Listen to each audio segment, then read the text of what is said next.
नमस्कार, स्वागत है आपका A1 न्यूज में। मैं हूं आपके साथ प्रीति भंडारी। आइए रुक करते हैं कुछ खास बड़ी खबरों की ओर। देश के 13वें राष्ट्रपति प्रणब मुखर्जी का सोमवार यानी आज राष्ट्रपति भवन में उनके कार्यकाल का आखिरी दिन है। शाम 7:30 बजे वो राष्ट्र को संबोधित करेंगे। नए राष्ट्रपति इसके साथ ही रामनाथ कोविंद 25 जुलाई को पदभार ग्रहण करेंगे। संसद के दोनों सदनों लोकसभा और राज्यसभा के सांसदों ने राष्ट्रपति प्रणब मुखर्जी को संसद के सेंट्रल हॉल में विदाई दी। अपने विदाई भाषण में मुखर्जी ने कहा कि अगर मैं ये कहूं कि इस संसद ने मुझे बनाया है तो इसे अशिष्टता नहीं माना जाएगा। इस मौके पर लोकसभा की स्पीकर सुमित्रा महाजन ने सांसदों द्वारा हस्ताक्षरित एक पुस्तक मुखर्जी को भेंट की। देश के जाने माने अंतरिक्ष वैज्ञानिक और भारतीय अंतरिक्ष अनुसंधान संगठन इसरो के पूर्व अध्यक्ष उडुपी रामचंद्र राव का लंबी बीमारी के चलते 85 वर्ष की उम्र में निधन हो गया। बता दें, राव के परिवार में उनकी पत्नी, एक बेटा और एक बेटी हैं। जेएनयू ने पहली बार कारगिल विजय दिवस मनाया और जेएनयू गेट से कन्वेंशन सेंटर तक शहीदों की शान में 2200 फीट के झंडे के साथ तिरंगा मार्च निकाला गया। बता दें, इसकी आगे की कड़ी में जेएनयू के छात्रों में देशभक्ति जगाने के लिए अब तक आर्मी ट्रैंक का इंतजाम भी किया जा सकता है।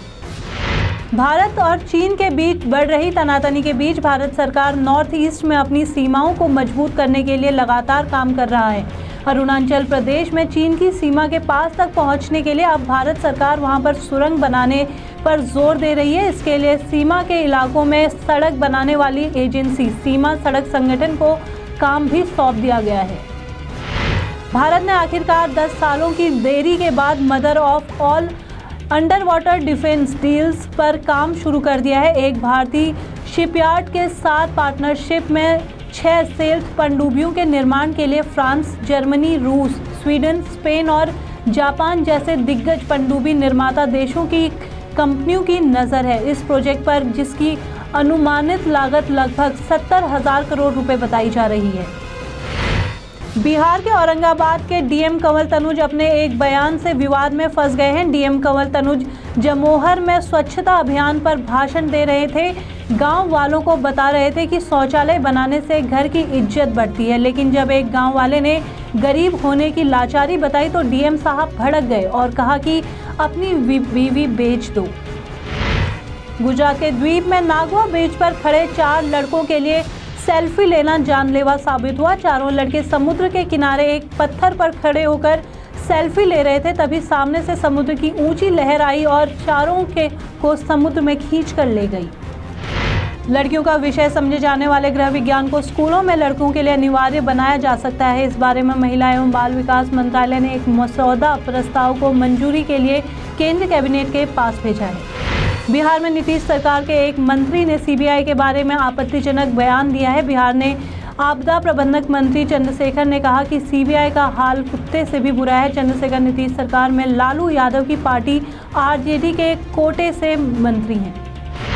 झारखंड के मुख्यमंत्री रघुवर दास ने पटना में राजद सुप्रीमो लालू प्रसाद और उनके कुनबे पर हमला बोला। कहा, गरीबों का शोषण लालू प्रसाद के परिवार को खा जाएगा। भ्रष्टाचार के आरोप में फंसे लालू पटना, रांची और लालू की पत्नी, बेटी और बेटा पटना, दिल्ली का चक्कर लगाते परेशान रहेंगे। राजस्थान में देश की अब तक की सबसे बड़ी तेल चोरी का खुलासा हुआ है। राजस्थान पुलिस ने एक ऐसे गिरोह का पर्दाफाश किया है जो पानी के टैंकरों से कच्चे तेल की स्मगलिंग कर रहा था। राजस्थान के बाड़ाडमेर स्थित केरन इंडिया तेल क्षेत्र में ये अंतर्राष्ट्रीय गिरोह कथित तौर पर 5 करोड़ लीटर कच्चे तेल की चोरी को अंजाम दे चुका है। हरियाणा के सीएम मनोहर लाल ने जिला अधिकारियों की बैठक को लेकर जिला में चलाई जा रही योजनाओं पर प्रगति की समीक्षा की। साथ ही उन्होंने इस प्रगति पर संतोष जताया। अधिकारियों को संबोधित करते हुए मनोहर लाल ने कहा कि फरीदाबाद को स्मार्ट सिटी बनाया जा रहा है और स्मार्ट सिटी का मतलब है कि ये शहर और क्षेत्र में अग्रणी हो। सभी प्रकार की सुविधाओं और सेवाओं में सुधार होना चाहिए। फरीदाबाद में एमसीएफ ऑडिटोरियम में आयोजित जनता दरबार में हरियाणा के सीएम मनोहर लाल खट्टर ने लोगों की सहायता के लिए अधिकारियों को कई आदेश दिए हैं। साथ ही खट्टर ने कहा कि फरीदाबाद की उन अनाधिकृत बस्तियों और कॉलोनियों को नियंत्रित किया जाएगा जिसमें रहने वाले लोग 1250 रुपये प्रति वर्ग मीटर के हिसाब से विकास शुल्क भरेंगे। वहीं जब 50% से ज़्यादा वासियों का विकास शुल्क उसमें जमा हो जाएगा तब उस कॉलोनी को नियमित करने की घोषणा कर दी जाएगी। कॉमेडियन कृष्णा अभिषेक ने एक बार फिर कपिल शर्मा और उनके शो पर निशाना साधा है। कृष्णा ने कहा, लोग अभिनेताओं के इंटरव्यू देखकर बोर हो गए हैं। अगर उन्हें अभिनेताओं के इंटरव्यू देखने ही हैं तो वे कॉफ़ी विद करण देखना ज़्यादा पसंद करेंगे। यहाँ तक कि उनसे पूछे जाने वाले सवालों में भी नया कुछ नहीं होता। इसीलिए हमें अलग होने की ज़रूरत है और हम टीवी पर थिएटर को लाने नहीं जा रहे। बड़ी खबरों में फिलहाल मेरे साथ इतना ही। बाकी की तमाम खबरों के लिए जुड़े रहिए A1 न्यूज़ के साथ। नमस्कार। देश का सुप्रसिद्ध अखबार महानगर मेल लेकर आ रहा है देश की राजधानी में पहली बार महानगर ग्लोबल अचीवर्स अवार्ड।